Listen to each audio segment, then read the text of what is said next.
Venons-en maintenant à cette autre question qui, elle a d'ailleurs donné lieu à une mort d'hommes, et d'hommes au pluriel. On parle de 2 ici, de 5 là-bas, et ça a débouché sur l'incendie du tribunal de Foumbot. Alors, de quoi il était question, vous le savez très bien, quelqu'un qui a été emprisonné dans le cadre du trafic de médicaments frélatés, s'est retrouvé en prison, évidemment, et puis il est tombé malade.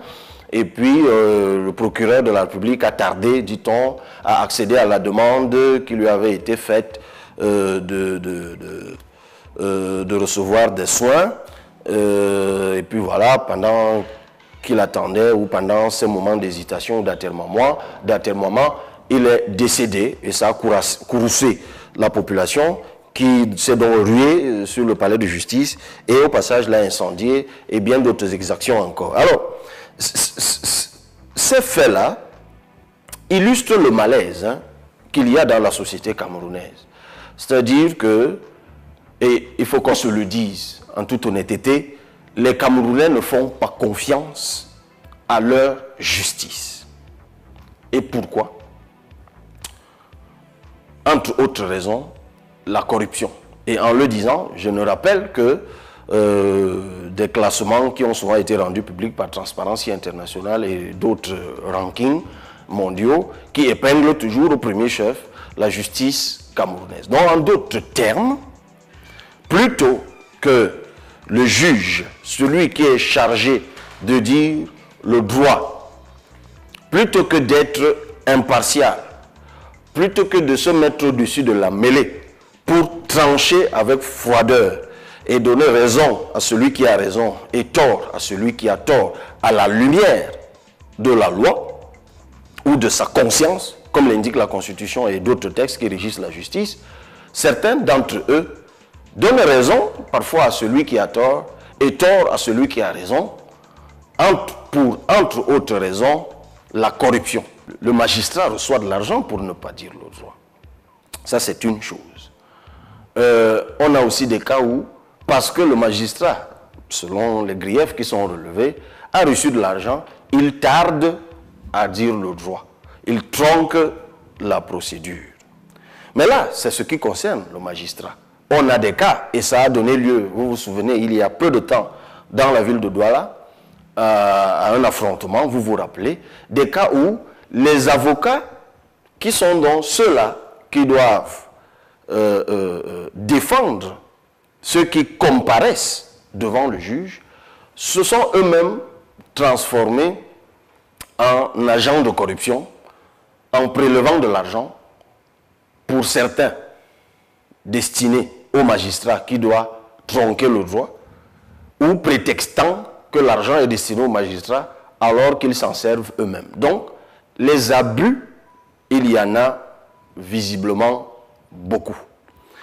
Que ce soit de la part des magistrats, que ce soit de la part des avocats, que ce soit même de la part des huissiers, que ce soit de la part des notaires. Je cite là les corps principaux qui participent de la justice dans un pays et donc de l'état de droit. Le magistrat, lui, il doit juger. L'avocat doit défendre le plaignant ou l'accusé. L'huissier de justice, lui, doit prendre des actes au nom de son serment, et également le notaire, on parle d'actes notariés. Alors, les problèmes, il y en a de toutes sortes. Je commencerai par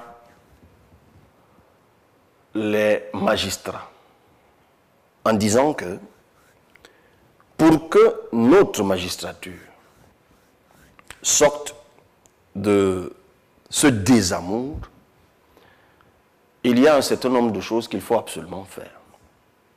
La première, c'est le cadre du travail. Le cadre du travail, c'est très important. Le cadre du travail, c'est le cadre physique, déjà, de travail. Vous savez, c'est parfois amusant d'entrer dans un bureau et de trouver que des personnes qui sont très respectables au quartier sont assis tels des élèves devant des petites tables qui sont rembourrées de dossiers qu'ils doivent traiter. Ça, c'est une chose. Il y a même la rémunération. C'est quelque chose d'important. Parce que le magistrat, pour ceux qui savent combien il gagne, je crois que c'est autour de 250 000 lorsqu'on exclut les émoluments qu'ils reçoivent tous les trimestres. Je dois vous avouer que pour des personnes qui ont la responsabilité de dire le droit dans une société, il faut pouvoir les mettre à l'abri de la tentation. C'est quelque chose d'important. Évidemment, vous me direz que pourquoi eux, pas les autres, parce qu'ils ont la réputation dans la société camerounaise d'être parmi les mieux rémunérés. Évidemment, la rémunération qu'ils ont n'excuse pas les dérives que nous reprouvons. D'ailleurs, tous les magistrats ne sont pas véreux, évidemment.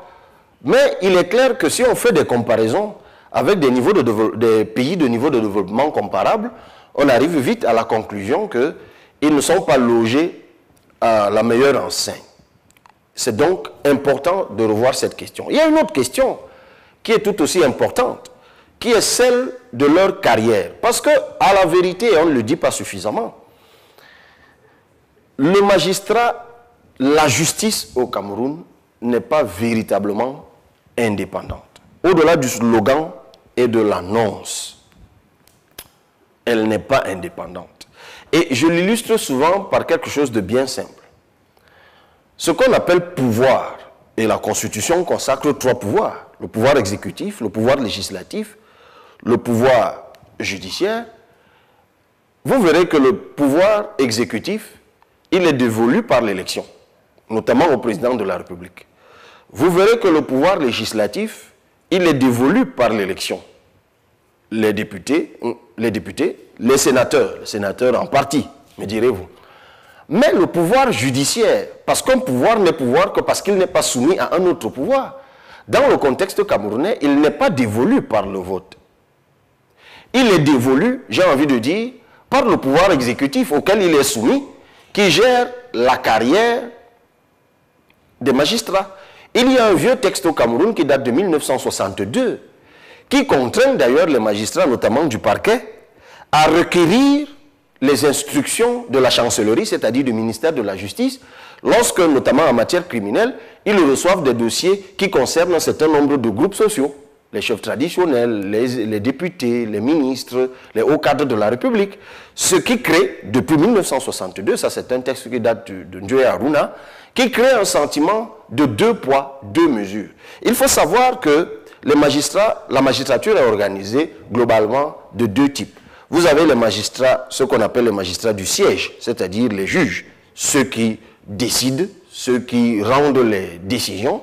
Et puis vous avez les magistrats du parquet, notamment le procureur et ses substituts. Mais vous devez savoir que l'obligation, le procureur en particulier, c'est-à-dire le parquet, qu'on appelle aussi le ministère public, c'est-à-dire que lui, son rôle, c'est de défendre l'intérêt général, il est, par le mécanisme qui veut que l'intérêt général soit incarné par le gouvernement, donc il est aux ordres de la chancellerie, c'est-à-dire du ministère de la Justice. Il y a beaucoup de pays au monde où ça a été le cas, où ce n'est plus le cas, notamment la France, que nous aimons prendre un exemple. Et cela existe encore au Cameroun, ce qui crée donc une sorte de carriérisme qui altère l'indépendance de conscience des magistrats. C'est une chose qui doit prendre fin. Ça, c'est une des réformes que nous apporterons certainement. Tout comme nous allons revoir la gestion des carrières des magistrats. Il faut savoir qu'actuellement, c'est le Conseil supérieur de la magistrature qui gère les changements de grade, qui gère les promotions des magistrats. Alors, qui préside le Conseil supérieur de la magistrature? C'est le président de la République.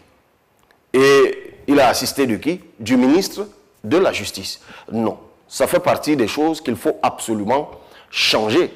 Il faut bien que dans ce pays, un jour, le Conseil supérieur de la magistrature soit présidé par les institutions qui incarnent ce pouvoir-là, c'est-à-dire le président de la Cour suprême, notamment en matière judiciaire, le président de la haute juridiction que nous, on va créer en matière administrative, et le président de la haute juridiction en matière de compte. Comme ça, on aura 3 formations là-dedans qui vont gérer notamment les questions d'ailleurs de discipline des magistrats. Parce que les carrières de magistrats peuvent très bien être gérées, notamment le changement ou l'augmentation de grade, comme c'est le cas pour les autres corps de métier. Avec les policiers, on sait très bien qu'au bout d'un certain nombre d'années, vous changez de grade.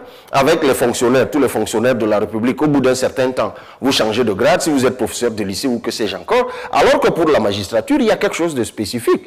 C'est que chaque année, on ouvre un nombre de grades.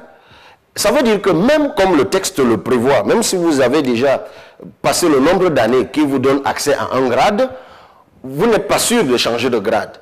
Parce qu'il y a un nombre de grades, un nombre de postes qu'on va ouvrir à chaque session du Conseil supérieur de la magistrature. Et Dieu sait que ça siège uniquement quand le président le veut.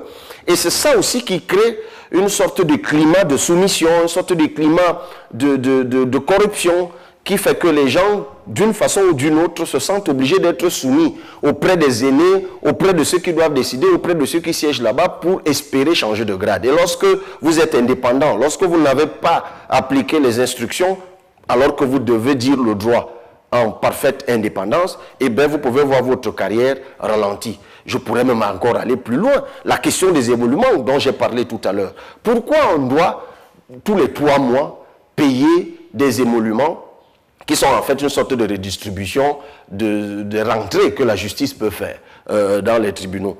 Mais écoutez, on n'a qu'à revoir la rémunération des magistrats. Et puis, tout ce qui peut rentrer dans le cadre de l'exercice du service public de la justice repart au trésor et rentre dans le schéma normal du fonctionnement d'un État. Un magistrat, sachant que tous les mois, il gagne une somme conséquente qui lui permet d'être à l'abri du besoin, qui lui permet même aussi de se mettre en sécurité. Parce que des gens qui doivent prononcer des peines d'emprisonnement, voire de mort, et qui doivent le lendemain monter sur une moto ou aller habiter au quartier, dans le même environnement où se trouve la personne qu'ils ont condamnée la veille ou condamneront demain, ben c'est des gens qui sont exposés. Donc il faut pouvoir les mettre à l'abri de tout cela. C'est très important. C'est très important. Mais également, il faut être rigoureux. Et je parlais tout à l'heure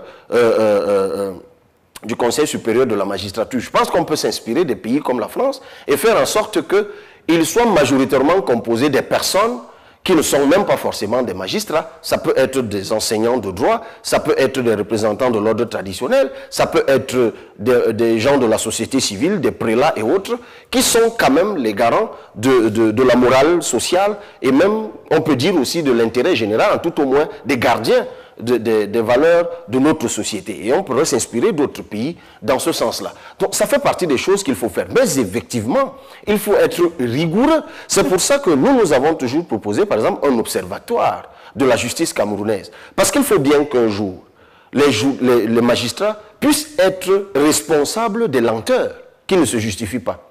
Des mauvaises décisions prises délibérément ou sciemment. Parce qu'aujourd'hui, il y a des gens qui prennent de l'argent, rendent une mauvaise décision et vous disent d'aller vous pouvoir ou d'aller faire appel. Donc, ils assument qu'ils ont rendu une mauvaise décision et vous disent d'aller voir ça au niveau juridictionnel supérieur. Non, il faut que le magistrat un jour puisse être responsable de cela. Il faut que le magistrat qui vous maintient en détention hors délai, dans des conditions qui ne se justifient pas, puisse répondre de cela. C'est pour cela qu'il faut un observatoire et que cela doit même, le cas échéant, affecter justement sa carrière, affecter justement sa rémunération. Parce qu'on ne peut pas se le permettre. Tout comme, je parlais tout à l'heure de l'élection, on ne peut pas continuer à faire que le procureur de la République, qui est juge de l'opportunité de la détention, c'est lui qui défère les gens, qui est même juge de l'opportunité des poursuites, qui a une responsabilité si importante dans le fonctionnement de la justice, ne soit pas élu.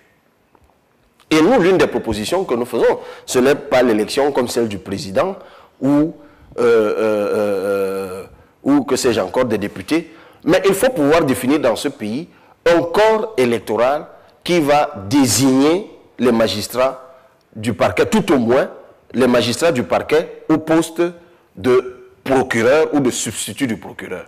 Nous pensons que c'est des responsabilités auxquelles on doit accéder quand on a au minimum 10 ans de carrière. Et ces personnes doivent être désignés par un collège électoral composé d'autres magistrats, composé peut-être des avocats chevronnés ou les autres auxiliaires de la justice, pour que ceux-là sentent bien qu'ils doivent dire le droit au nom du peuple et de Dieu. Parce que je rappelle qu'au Cameroun, quand on prête serment, ben on s'engage à dire le droit devant Dieu et devant les hommes. Ce sont là des choses qui sont absolument importantes. Si on n'a pas garanti cette indépendance, si on n'a pas posé les bases de sanctions, de répression des exactions de ceux qui doivent dire le droit, eh bien on ne sera pas sorti de l'auberge. Et tout à l'heure, j'ai évoqué les auxiliaires et je vais sortir par là. C'est une question suffisamment dense et profonde sur laquelle nous aurons d'autres occasions de revenir. Mais parlons des avocats, parlons des notaires, parlons des huissiers. Je vous mets au défi, beaucoup d'entre vous, de dire comment on fait pour devenir huissier de justice, comment on fait pour être notaire. Il n'est pas possible que des gens travaillent des années et des années dans des cabinets d'avocats sans être stagiaires. Alors je tiens à vous rappeler que pour être avocat, par exemple, il faut faire un concours qui vous met en stage et faire un autre concours qui vous sort du stage. Donc tant que vous n'avez pas fait le premier concours, vous n'êtes pas avocat stagiaire. Donc je suis d'avis pour qu'on normalise l'accession au métier d'avocat. C'est-à-dire en organisant, l'État organise de concert avec l'ordre des avocats un concours annuellement ou tous les 2 ans et que tout le monde sache au bout de combien de temps ce concours est organisé pour entrer en stage et au bout de combien de temps il est organisé pour sortir du stage. Parce qu'on ne peut même pas continuer à fonctionner avec un seul barreau. Avec la décentralisation, on devrait aujourd'hui avoir des barreaux régionaux. Et on devrait même consacrer le monopole de la défense des avocats. Parce qu'aujourd'hui, entre guillemets, même si vous n'êtes pas avocat, vous pouvez vous retrouver avec le système des agents d'affaires, notamment dans des zones reculées, en train de faire l'office d'avocat. Simplement parce qu'il y en a qu'à Yaoundé ou à Douala et qui ne sont même pas en nombre suffisant. Alors, qu'est-ce qui explique qu'on continue à bloquer l'accès au métier d'avocat? Donc, il faut décentraliser le barreau, il faut normaliser l'accès à ce métier et il faut même revoir le traitement qu'on a vis-à-vis des avocats. Parce que si beaucoup d'entre eux sont devenus aujourd'hui des agents de corruption, c'est parce que c'est quand même dans l'exercice de la justice des laissés pour compte des fois. C'est-à-dire le dédain parfois avec lequel ils sont traités. Je ne vais pas revenir dans des subtilités qui pourraient échapper à certains d'entre vous, c'est-à-dire des avocats commis d'office. Il faut voir comment ils sont rémunérés, ainsi de suite. Donc ça fait partie des choses qu'il faut absolument corriger. Tout comme les charges de notaire, les charges d'huissier, ben, il y a des textes qui disent comment on devient clerc d'huissier, comment on devient clerc de notaire, et au bout de combien de temps on peut aller en retraite et comment on y accède. Mais c'est des choses qui sont complètement bafouées, parce que c'est le président de la République qui décide à un moment d'attribuer des charges. Mais il les attribue à son seul et bon vouloir. Et cela bloque donc, vous avez des jeunes Camerounais qui sont huissiers, clerc d'huissier ou clerc de notaire, plus de 10 ans, ils sont là, ils n'ont jamais accédé à une charge, ils ont parfois souscrit à toutes les formalités prévues par la réglementation. Ça fait partie des choses dont une justice sérieuse, garante de l'état de droit, ne peut plus s'accommoder. Je finirai même en évoquant, je vous ai dit, c'est des sujets suffisamment denses sur lesquels on peut revenir plus tard.